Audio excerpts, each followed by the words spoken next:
This is Warren Buffett, one of the richest people globally, thanks to Berkshire Hathaway, the company he runs. Essentially, a holding company with holdings in various others like Geico, Dairy Queen, and a massive railroad. Additionally, it holds significant stock in companies such as Apple and Coca-Cola. When these companies perform well, Berkshire Hathaway's stock follows suit. Since taking over in 1965, a single share, once valued at $19, has now skyrocketed to nearly $500,000. With almost 240,000 shares, this forms the core of Buffett's wealth. However, Buffett, a vocal critic of the tax system, points out that he pays a lower tax rate than his secretary. The discrepancy arises from different tax types. His secretary pays income tax on her salary, while Buffett primarily pays capital gains taxes on his sold stock, taxed at almost half the rate. This highlights the undertaxation of the wealthy.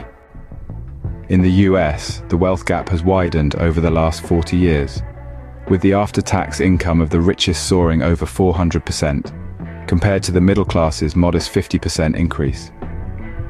This divergence in income sources also leads to disparate tax rates. Meet Morris, a retired Wall Street worker living off stock market investments.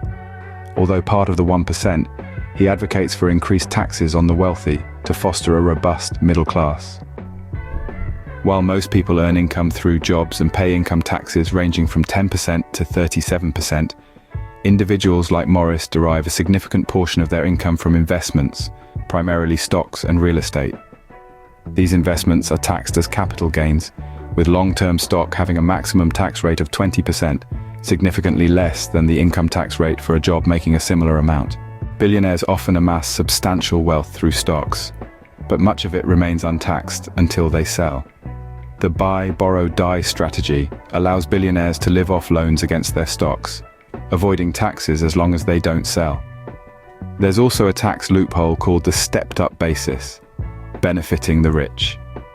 If a billionaire holds onto stocks until death, heirs can sell without paying taxes on the original gains, contributing to the untaxed wealth. Efforts to address these issues include President Biden's proposal to close the stepped-up basis loophole and increase the maximum tax rate to 39.6%, applicable to those earning over $1 million annually.